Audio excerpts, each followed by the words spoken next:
সরকারি water treatment প্ল্যান্টের জল খেয়ে এবং জল ব্যবহার করে গ্রামবাসীরা অসুস্থ হয়ে পড়লেও সংশ্লিষ্ট দপ্তরের আধিকারিকরা উদাসীন। গোটা গ্রামের মানুষ ক্ষোভে ফেটে পড়েছেন। ঘটনা ঊনকোটি জেলার কাঞ্চনবাড়ি এলাকায়।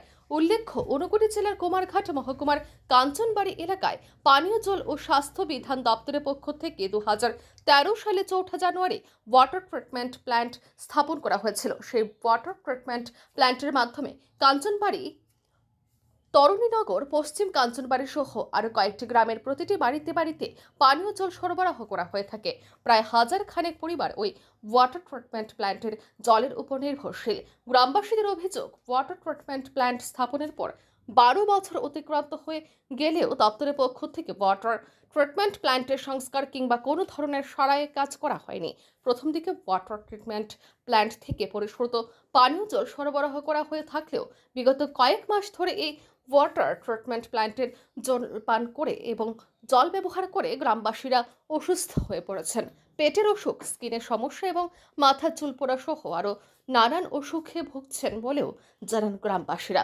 তাছাড়াও গ্রামবাসীরা আরও গুরুতর অভিযোগ করেন যে এই ওয়াটার ট্রিটমেন্ট প্ল্যান্টের জল পরিশ্রুত করতে যে চুন দেওয়ার কথা ছিল কিংবা যে চুন দিয়ে জল পরিশ্রুত করার কথা ছিল, সেই চুন দিয়ে জল পরিশ্রুত না করে কীটনাশকজাত চুন দিয়ে জল পরিশ্রুত করা হচ্ছে। কৃষকরা চাষযোগ্য জমিতে এবং পুকুরের জলে মাছ চাষের জন্য যে চুন ব্যবহার করেন, সেই চুন দিয়ে ওয়াটার ট্রিটমেন্ট প্ল্যান্টের জল পরিশ্রুত করা হচ্ছে বলেও জানান গ্রামবাসীরা। ওয়াটার ট্রিটমেন্ট প্ল্যান্টের জন্য জল পরিশ্রুত করতে যে তাপমাত্রা দরকার, সেই মেশিনটি কয়েক বছর পূর্বে নষ্ট হয়ে রয়েছে। ওয়াটার ট্রিটমেন্ট প্ল্যান্টের ভেতরে সমস্ত মেশিনে ঝংকার পড়ে রয়েছে এবং সেই ঝংকার মেশিনের জলে সঠিকভাবে পরিশ্রুত না করে গ্রামবাসীদের জল দেওয়া হচ্ছে।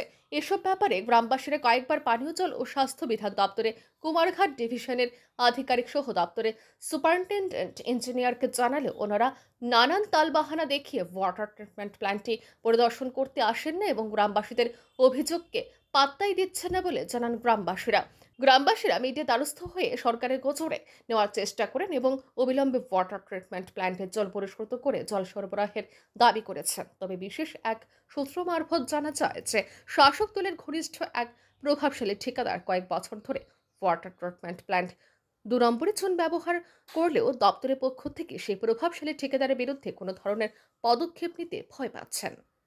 সম্পর্কে আমরা যেটা জানি, এই প্ল্যান্টেশনটা তৈরি হওয়ার পর থেকে এটা খুব ভালোভাবে জল সাপ্লাই দেওয়া হতো, কিন্তু কিছুদিন যাবৎ এই সাপ্লাইয়ের মেশিনগুলি অধিকাংশ মেশিন অকেজ হয়ে গেছে, নোংরা, কোনো মানে যত্ন নেই, কোনো রিপেয়ারিং নেই, কোনো কিছু নেই। এখন জল মানুষের জীবন, জলের আরেক নাম জীবন, কিন্তু সেই জল ব্যবহার করে যদি মানুষ অসুস্থ হয়, এই দায়ভারটা কে নেবে? প্রতিনিয়ত সরকার প্রচুর পরিমাণে জলের জন্য খরচা করছেন, কিন্তু কিছু সংখ্যক অসাধু সাপ্লাইয়ার বা কন্ট্রাক্টর যারা দায়িত্ব নিছেন, তাদের অসাধুতার কারণে আজকে আমরা এলাকাবাসী অত্যন্ত জর্জরিত, আমরা বিভিন্ন সমস্যার মধ্যে আছি। আমরা আশা রাখব আপনার মাধ্যমেই সংবাদটা সরকারের কর্ণগোচরে যাক এবং যাতে এটার জন্য সঠিক পদক্ষেপ গ্রহণ করা হয়। আমরা এলাকাবাসী যাতে ভালো জল ব্যবহার করতে পারি, তার জন্য যাতে ব্যবস্থা গ্রহণ করেন, এই কথাটুকু আমরা এলাকাবাসীর পক্ষ থেকে আবেদন রাখছি। We are about RE News.